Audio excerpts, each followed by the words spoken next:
కోమటివానికుంట కబ్జా కొద్దిపాటి వర్షానికే ముంపుకు గురవుతున్న పలు ప్రాంతాలు.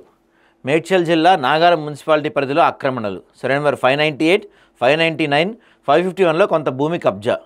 ఎఫ్టీఎల్ బఫర్ జోన్లో వాణిజ్య సముదాయాలు. ప్రేక్షక పాత్రలు ఇరిగేషన్ రెవెన్యూ శాఖ అధికారులు కఠిన చర్యలు తీసుకోవాలంటున్న స్థానిక ప్రజలు. మరి హైడ్రా ఇప్పుడు ఇందాకే చెప్తున్నారుగా మేము ఎరగదీస్తున్నామని, మరి ఇదేంటిది ఇక్కడ? మేడ్చల్ మల్కాజ్గిరి జిల్లా కీసర మండలం నాగారం మున్సిపాలిటీ పరిధిలోని పలు కాలనీల్లో కొద్దిపాటి వర్షానికే జలమయమవుతున్నాయి. దీనికి ప్రధాన కారణం కోమటివానికుంట సర్వే నెంబర్ 598, 599, కోపులకుంట సర్వే నెంబర్ 551 కబ్జాలకు గురవటమని స్థానిక నివాసులు ఆరోపిస్తున్నారు.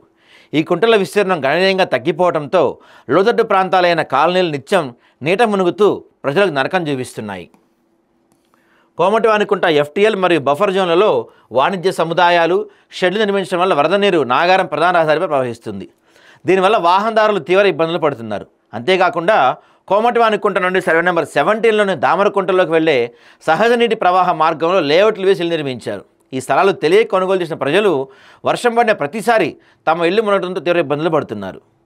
సో స్థానికులు ఏం డిమాండ్ చేస్తున్నారంటే వరద నివారణ కోసం కాలనీల మధ్య నుండి అండర్ గ్రౌండ్ ద్వారా నీటిని మళ్లించే ప్రతిపాదనను స్థానికులు తీవ్రంగా వ్యతిరేకిస్తున్నారు. దీనికి బదులుగా నాగారం ప్రధాన రహదారి గుండా నిర్మాణం చేపట్టి అన్నరాయని చెరువు నుండి వచ్చే కాలువలో నీటిని మళ్లించాలని వారు కోరుతున్నారు.